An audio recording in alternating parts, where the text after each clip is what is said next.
Salam Əvəz bəy. Deməli bu gün mətbuat çox maraqlı bir məlumatı açıqlayıbdı Ramiz Mehdiyev. Dövlət çevrilişindən sonra kimlərlə dövləti idarə eləyəcək və həmin siyahı yayımlanıb. Maraqlıdır ki, hətta müxalifət də yer alıb. Müxalifətin adı çəkilir, hallandırılır ki, Azərbaycan Xalq Cəbhəsi partiyası və Müsavat partiyasının rəhbərliyində olan adamlar da həmin komandanın tərkibində varlar. Maraqlı gələn odur ki, məsələn, həmin komandada təkcə müxalifət yox, Ramiz Mehdiyevin özünə aid olan və illərlə ona xidmət göstərən adamların da adları var, amma gündəmə gətirilən təkcə müxalifətdir. Siz necə hesab edirsiniz və dəfələrlə istintaqın şərinə, böhtanına rast gələn adam kimi necə hesab edirsiniz? Həqiqətən də müxalifət belə bir danışığa gedə bilərmi? Və yaxud nə üçün Ramiz Mehdiyevin komandasında 30 ildir çalışan adamların adı bugün hallandırılmır? Onların üzərlərinə gedilmir. İki sual oldu. Olsun, maraqlı suallardır. Suallara görə də təşəkkür edirəm. Bu dünəndən 1-2 gündür çıxıb bu məsələ.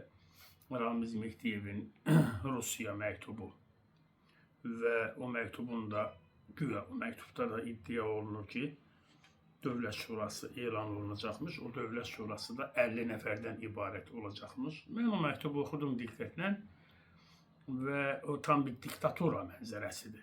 Tam bir diktatura mənzərəsidir. 50 nəfər seçilir, 7 illik seçilir. O 50 nəfər öz içindən Dövlət Şurasının sədrini seçir.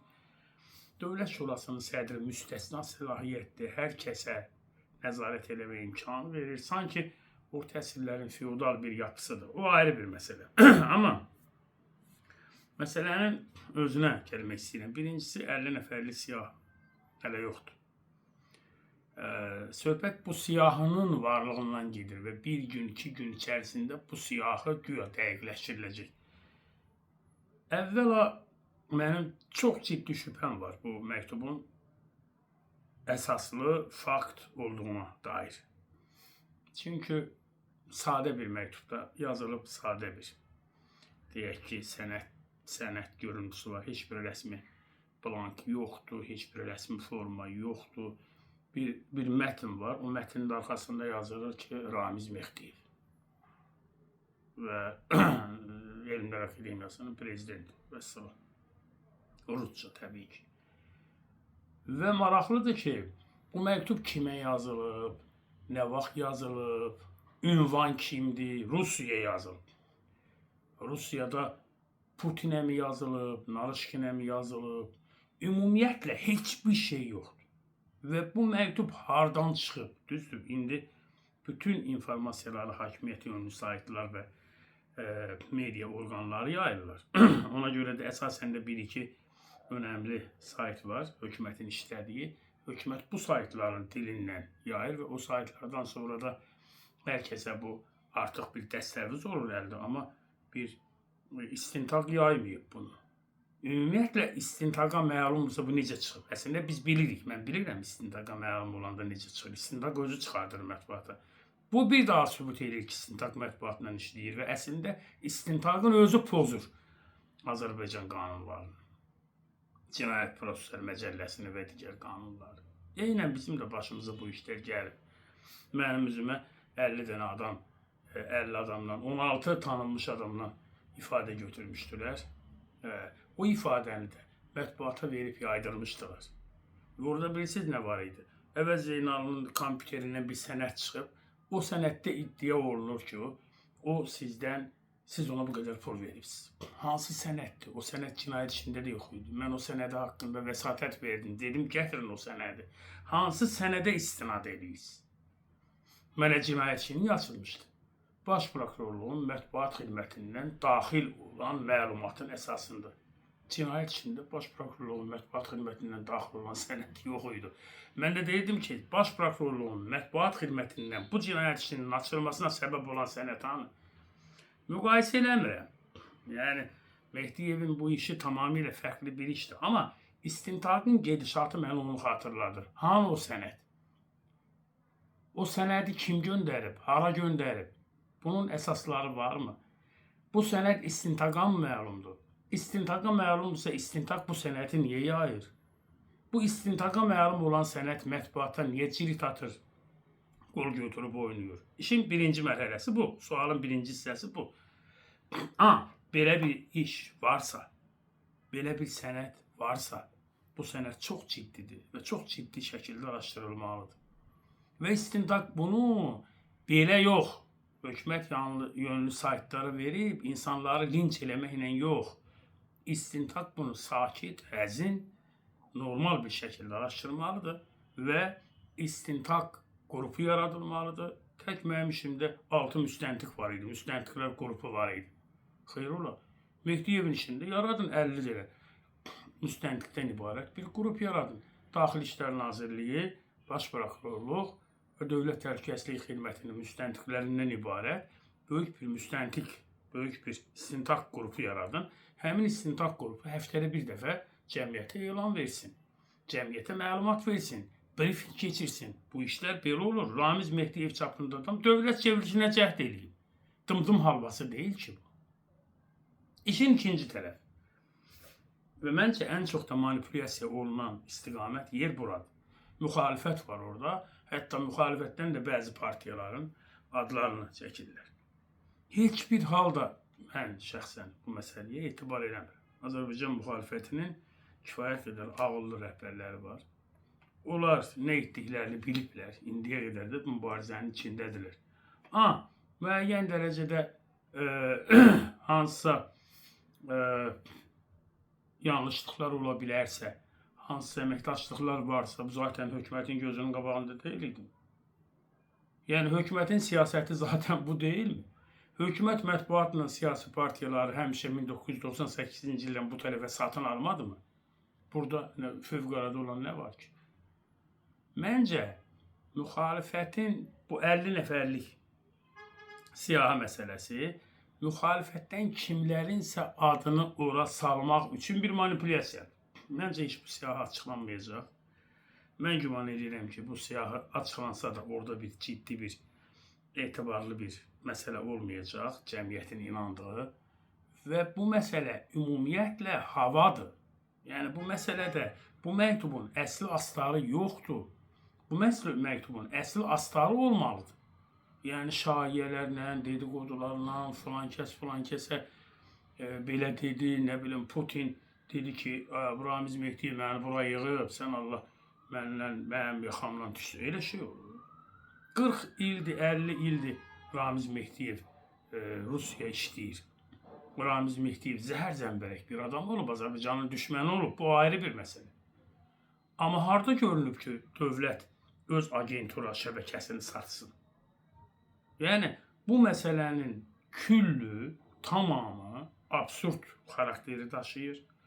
Mən hesab edirəm ki, rəsmi qurumların açıqlaması olmadan, xüsusilə istintaq aparan Dövlət Təhlükəsizlik Xidmətinin açıqlaması olmadan yayılan heç bir informasiyaya etibar eləmək olmaz. Məxsusən siyahı məsələsini. Məxsusən siyahı məsələsini. Əgər bu məktubu çox rahatlıqla yaza bilərdilər. Yəni, istəyirsiniz, mən oturum 3 günün içində elə sənədlər, elə məktublar yazım, ortaya çıxardım, hazırlayayım ki, Azərbaycanda yer-yerindən oynasın. Onsuz da indi nə deyilir, köyədə gedilir. Bu məktubu kimsə hazırlaya da bilər, bir peşəkar qrup da hazırlaya bilər, bir peşəkar qrupun dəsti xətti də burada hiss oluna bilər. Nə üçün hesab edirsiniz ki, Ramiz Mehdiyev bunu eləməyib? Eləməyib demirəm. Deyirəm ki, bu məsələ əsaslı deyil. Bu məsələ əsaslı deyil. Ona görə əsaslı deyil ki, mənim işimdə dediyim kimi, cəmiyyətin 16 tanınmış üzvünü heç bir səbəb olmadan çağırmışdılar. Heç bir səbəb olmadan cinayət şaşmışdılar mənə. Heç bir səbəb olmadan. Mən bir redaktoram. Mən bir redaktoram. Cəmiyyətdə tanınmış bir jurnalist. Mənim başıma bu oyunu açan adamlar Ramiz Mehdiyevin başında daha böyük oyun aça bilirlər. Amma primitiv, çox primitiv daxil. Yaxşı, Ramiz Mehdiyev bunu yazıb. Kimə yazıb? Hansı ünvana yazıb? Necə gedib? Hansı poçt vasitəsindən gedib? WhatsApp-la mı gedib? Facebook-la mı gedib? Özəl qasidlə mi gedib? Bunun 50 dənə. Bu harda yazılıb. Mən 2011-ci ildə cinayət işində mənim bütün üzə duranların hamısının ərizəsi, mənim haqqımda ərizəsi eyni şriflərlə, eyni kompüterlərlə çıxmışdılar. Onu mən o vaxt istədim də mənə vermədi Ramil Allahverdiyev. O elə qaldı orada. İndi cinayət işinin içində də var. Eyni kompüterdən çıxmışdı. Çağırmışlar istintaqa, oturtmuşlar hamısını. Eyni şriflə, eyni kompüterdən vermişlər və onu peşəkar istintaq qrupu ayrıca ortaya qoya bilər.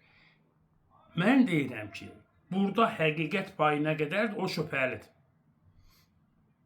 Həqiqət payı nə qədərdir, o şübhəlidir. Ramiz Mehdiyev 50 nəfər kimdir? O 50 nəfərin üzərində oyun gedir.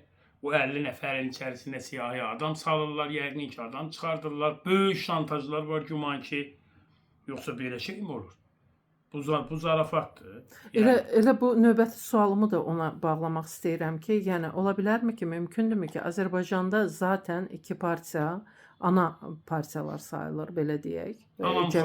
Ana müxalifət partiyalar sayılır. Bu elə Xalq Cəbhəsi partiyasıdır və Müsavat partiyasıdır. Ola bilərmi ki, bu məktuba həmin o partiyaların rəhbərlərini, liderlərinin adlarını salmaqla da cəmiyyətdə bir, necə deyərlər, qara PR işlənsin?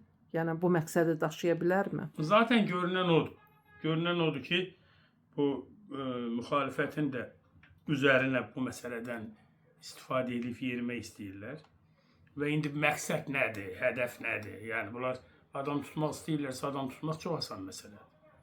Yəni orada, o Ramiz Mehdiyevin 50 nəfərlik siyasında istənilən adamlar da çıxa bilər. İstənilən adam. İstintaqın kefindən, sifarişindən istənilən adamın adı orada çıxa bilər. Amma bunun bir əsası varmı? Bunun bir əsli varmı? Bunun bir sübutu varmı? Bu mötəbər sübutdurmu? Mötəbər sübut olduğu nəyə dəlalət edir? Nə ilə təsdiq olunur? Tam hər tərəfli obyektiv araşdırma aparılırmı? Yəni sən götürürsən bir mətn verirsən ki, bu Ramiz Mehdiyevin məktubudur. Heç bir dövlət orqanında bunu təsdiqləmir. Mən buna niyə inanım ki? Bunu media verir, hökumət də burada sifarişli düyməni basırlar, hamı verir. O digər medialarda ondan götürür verir, digər medialarda ondan götürür verir. Bu günlərdə bir dənə fakt var. Bircə dənə fakt var. Əli Həsənovun Ramiz Mehdiyev haqqında danışmasıdır. Videonu tapıblar, sağ olsun media. Onu çıxardıblar Ramiz Mehdiyevin ad günündə təbriklə. Fakt odur. Çıxardırsan, qoyursan, deyirsən ki, bax bu Əli Həsənov, Ramiz Mehdiyev falan, mən hara deyən adam Ramiz Mehdiyevin belə bir nökərçiliyini eləyib. Bu faktdır. Videoları götürürsən, çıxarırsan, biz yayınlaydıq məsələ xuralda. Mən 5 il əvvəl, 10 il əvvəl, 12 il əvvəl, 13 il əvvəl danışmışam. Çağırmışam, deyək ki, vəsatətlər vermişəm. Ramiz Mehdiyevi şahid qismində dəvət eləmişəm. Əli Həsənovu şahid qismində dəvət eləmişəm. Dəvət eləmişəm hamısını məhkəməyə. Bunun da hamısının sübutları var. Ayrı bir məsələ. Amma dövlət orqanının, məxsusən istintaq orqanının, Dövlət Təhlükəsizlik Xidmətinin, istintaq idarəsinin bəyanatları olmadan, cəmiyyətə açıqlamaları olmadan bu boyda ittihamları səsləndirmək olmaz. İstəyirsiniz, mən bugün oturaq burada, biz bayaq bugün bizim bir müsahibə olacaq. Mesela o müsahibədə uşaqlar da mənə dedilər ki, istəyirsən 50 nəfərlik siyahını əvəz mənim hazırlayaq, yayaq. İstənilən adam bugün 50 nəfərlik siyahını istənilən şəkildə hazırlayıb yaya bilər. Buna inanmalıyıq mı? Belə şey mi? Belə bir abırçılıq mı olur? Əvəz bəy, çox maraqlıdır. Niyə 50 nəfər? Çünki biz ən azı 30-35 ildir mətbuatdayıq və çox gözəl bilirik ölkədə gedən siyasi prosesləri və heç kəsə də sir deyil ki, icra hakimiyyəti başçıları bütün rayonlarda ancaq Ramiz Mehdiyevin razılığı əsasında seçilib, təyin olunub. O cümlədən də Milli Məclisdə seçilən deputatlar, yadınızdadırsa 2012-ci ildə bir atviyorka söhbətdə var idi. Mən bilmirəm Azərbaycan ilə onun tərcüməsi nədir? Ramiz Mehdiyevə necə pul aparıb verirdilər ki, deputat seçilmək üçün. Düzdür, sonradan onu əsaslandırdılar ki, görürsüz pul çatmayıb, bu yanlış bir montaj olan bir materialdır. Əgər çatsaydı, həmin adam həqiqətən də deputat seçilərdi, amma seçilmədi. Bu tam əsassız bir şeydir. Çünki görüntülər, necə deyərlər, montaj deyildi. Bunu peşəkarlar da bildirdilər. Və məsələni onun üzərinə gətirirəm ki, nə üçün 50 nəfər? Neçə rayon var Azərbaycanda və neçə icra başçısı var ki, Ramiz Mehdiyevin məhz təyinatı ilə ora təyin olunubdur. O cümlədən də Milli Məclisdə əyləşən deputatlar. Biz bilirik ki, 125-dir, onun 5 nəfəri ola bilər müəyyən səbəblərdən olmasın, amma dəqiq mən bilmədiyim üçün deyirəm. 120-dən çox deputat var ki, onların da təyinatı birbaşa Ramiz Mehdiyevə bağlı idi. Hətta belə bir məlumat da yayılmışdı son seçkilərdə, xatırlayırsınızsa, Ramiz Mehdiyev Elmlər Akademiyasında olanda bir çox adamlar var idi ki, ora onun görüşünə gedirdilər və bu məlumat yayılmışdı mətbuatda ki, onlar gedirlər, danışıqlar aparırlar və həqiqətən də həmin adamlar Milli Məclisə deputat seçildilər. Nə üçün 50 nəfər? Nə üçün 200 yox, 300 yox? Nə üçün 50 nəfər? Orada hər hansı bir məsələ məncə yoxdur. Niyə yoxdur? Azərbaycanda belə götürəndə 10 minə qədər dövlət vəzifəsi var. İri vəzifələr 5 minə qədərdir. Yəni bunun 5 mini də, 5 minin də 3 mini tutaq ki, və 10 mini Ramiz Mehdiyevin qılıncının altından bu və digər formada keçib. Bunun 5 mini də olası deyil ki. Görünən odur ki, əgər bu sənət həqiqətdirsə ki, bu sənətdən artıq bu irəli zamanda görünəcək. Görünən odur ki, Mehdiyevin bu çevriliş vasitəsilə yeni qurucu bir konstitusiya qəbul edib, qurucu bir anayasa, qurucu bir konstitusiya, qurucu bir qanunlar külliyatı formasında yeni bir şey qurmaq istəyiblər və bu 50 nəfər də qayət normaldır. 125 deputatımız var parlamentin, 50 nəfər ola bilər. O vaxtı bizim 300 neçə deputatımız var idi, 375 idi deyəsən Sovetin vaxtında, amma biz Milli Azadlıq Hərəkatı gəldi, Azərbaycan Xalq Cəbhəsinin deyək ki, parlamentə təsiri nəticəsində aləm dəydi bir-birinə və Milli Şura yarandı, yadınızdadırsa. Milli Məclisdən əvvəl Milli Şura var idi. Nə qədər idi Milli Şuranın tərkibi? 50 nəfər. 25 müxalifətdən, 25 hakimiyyətdən. Yəni bu normaldır. Yəni çevrilişlərdə, dövlət hakimiyyəti yenilənəndə belə şeylər olur. Müvəqqəti hökumət kimi. Burada da dövlət şurası nəzərdə tutulub. 50 nəfər də ola bilərdi, 75 nəfər də ola bilərdi, 25 nəfər də ola bilərdi, 100 nəfər də ola bilərdi. Mehdiyev 50 nəfər fikirləşir. Mümkündür ki. Əgər bu həqiqətdirsə, rəqəmlərdə manipulyasiya eləmək düzgün deyil. Yəni rəqəm 50 də ola bilərdi, 70 də ola bilərdi. İndi 125 nəfər deputatımız var. Deyirlər ki, konstitusiya dəyişəcək, 175 olacaq. Yəni bu rəqəmlərdə ola bilər. 50 nəfərin kimliyi önəmlidir.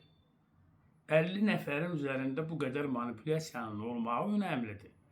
Kimi ora salacaqlar? Həqiqətdirmi, həqiqət deyilmi? Yəni mənim əslində üzərində durduğum məsələ odur. Bu həqiqətdirsə, bu çevriliş məsələsi çox ciddi məsələdir. Həqiqətə oxşamır. 15 gündən çoxdur məsələ davam eləyir. Nə bir həbs var. Arada bir xəbər buraxdılar ki, 180 nəfərdən ifadə götürülüb. Yaxşı, bu 180 nəfərdən ifadə götürülübsə, bu 50 nəfərli siyah nədir? Deməli, 180 nəfərdən ifadə götürülübsə, deməli bir 180, bəlkə elə dövlət şurası 180 nəfərdən ibarət imiş. İndi bu 50 nəfər hardan gəldi, çıxdı? Bütün bu məsələlərin hamısının həqiqət olması üçün dövlətin rəsmi qurumları, faktlara, bəlgələrə, sənədlərə əsasən meyarlar ortaya qoymalıdır. Yoxsa sən hava ilə, vozduqla bir şey eləyə bilməzsən. Mənim əslində narahat olduğum məqam odur. Onsuz da müxalifəti sən vurub yarımcan eləyibsən. Onsuz da Azərbaycanda müxalifətin hansı imkanları var ki, evlərindən işə çıxa bilmir heç kim. Və yaxud müxalifəti həbs eləmək nə böyük bir məsələdir. 2 gün bundan əvvəl bir partiya sədrini, ana rəsədlini həbs elədilər. Nə oldu ki? İndi və Əli-Kərimli həbs eləmək o qədər çətindir və İsa Qəmbərimi həbs eləmək o qədər çətindir. Yəni o qədər çətin deyil. Yəni bunun üçün bu boyda hüquqa, bu boyda haqq hesaba ehtiyac yoxdur. Onu demək istəyirəm. Və demək istəyirəm ki, hər şey əsaslı bəlgələrə dayanmalıdır. Kim olursa olsun, onu ictimai, sosial lincə məruz qoymaq olmaz. onu qara ilə üzərinə getmək olmaz. Amma adətən hakimiyyət belə eləyir. Əvvəlcə qara Səhv piyarı eləyir. yayır və sonradan artıq istintaqa cəlb Səhv eləyir eləyir. və həbs edir. Mən bu gənc yaşımda ki, artıq gənc də deyiləm, 2 dəfə həbs olunmuşam, 2 dəfə eyni lincə məruz qalmışam, 2 dəfə eyni müstəntiq qrupu, 2 dəfə eyni maddələr, 2 dəfə eyni şərşəbədə, 2 nəfər dediyim kimi, mənim bu cinayət işimdə istintaq yazır ki, mətbuat, baş prokurorluğun mətbuat xidmətindən daxil olan məlumatın əsasında cinayət işi açılıb. Baş prokurorun mətbuat xidmətindən daxil olan məlumat yoxdur cinayət işinin içində. Və mən dünyanı dağıtdım ki, hanı o? Hanı bir mənə deyin görüm, göstərin görüm, heç kim göstərmədi. Və 16 nəfər ictimai siyasi xadim, içində Ələsgər Məmmədqulov, içində Şəhla İsmayılov, içində partiya sədrləri olub, içində 4 dənə millət vəkili olub, çağırıblar, ifadə alıblar mənlə bağlı. Onu da indi bəzi media orqanları ağzı görsəklər yazırlar, istintaqın o ifadələrini yazırlar. Çox maraqlı bir şeydir. Mən birdən bir azca dara düşən kimi adamlar onu əlində dəstəvz edib güya mənim üstümə gəlirlər. Amma onun heç bir əsası yoxdur. Əvvəl Zeynalının kompüterindən bir sənəd çıxıb, o sənəddə kimin ona nə qədər pul verdiyi yazır. Hanı o sənəd? O sənəd hanı? Mən istintaq boyu dava elədim. Hanı o sənəd? Nəyin əsasında çağırıbsınız adamları? O sənəd hanı? O kompüterdə var idimi? Yox, təbii ki yoxdur. Hanı o sənəd? Və onu sonradan da əlavə eləmək mümkündür Yoxdur axı, kompüterdə. mümkün deyil axı. Mən Mehdiyevin sənədini görəndə o yadıma düşdü. Yazıblar, hə, belə 50 nəfərlik şey olsun, belə olsun, elə olsun, Ramiz Mehdiyev. Nə olsun? Hardan gedib, hara gedib, necə gedib, nə tür gedib? Anten məlumatlarını belə. Mən gündə gəldiyim, evimə gəldiyim normal yolla anten məlumatını çıxartmışlar ki, və Zeynalı buradan keçib. Mən keçməyim şəhərdən, evimə gəlməyim, mən vertolyotla gəliyim, hardan gəlim? Ona görə də mütləq əsaslı şəkildə olmalıdır hər şey. Əsaslandırılmamış halda heç kimin üzərinə getmək olmaz. Mehdiyevə qarşı mənim münasibətim məlumdur. Nə qədər sərt olduğum məlumdur. Ədalətin bir adı var. Ədalət hamıya tətbiq olunmalıdır. Hamı ədalətin qarşısında bərabər olmalıdır. Ədalət hamı üçün var. Hamı qanun qarşısında bərabər olmalıdır. Eləcə də Ramiz Mehdiyev. Çox sağ olun Əvəz bəy. Siz sağ olun.